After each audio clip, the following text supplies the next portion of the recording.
यंदाच्या विभागीय महसूल महोत्सवाचं यजमानपद यवतमाळ जिल्ह्याला मिळालं असून या महोत्सवाअंतर्गत विभागीय महसूल, क्रीडा आणि सांस्कृतिक स्पर्धांचं उद्घाटन पालकमंत्री संजय राठोड यांच्या हस्ते शनिवारी करण्यात आलं. या स्पर्धांच्या माध्यमातून सर्वांनी नवी ऊर्जा आणि नवा संकल्प घेऊन आपल्या शासकीय कार्यात मोठं योगदान द्यावं आणि अमरावती विभागाचा नावलौकिक राज्यस्तरावर न्यावा, असं प्रतिपादन पालकमंत्र्यांनी यावेळी केलं.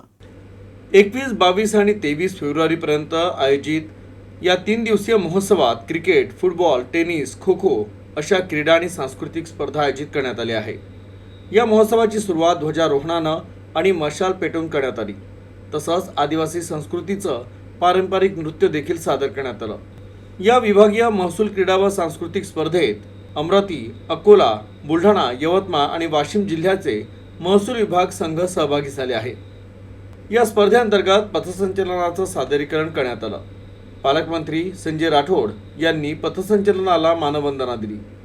तर दरम्यान पालकमंत्री संजय राठोड म्हणाले की महसूल विभागावर नेहमीच कामाचा मोठा ताण असतो, तरीही त्यांना सोपवलेली कामं तत्परतेने आणि चोखपणे पार पडतात. दगदगीच्या दिनक्रमाला दूर सारत क्रीडा आणि सांस्कृतिक स्पर्धांच्या माध्यमातून महसूल परिवारातील संबंध अधिक दृढ व्हावेत आणि लोकाभिमुख प्रशासनाच्या निर्मितीसाठी नवचैतन्य मिळावं, हा उद्देश असल्याचं संजय राठोड म्हणाले.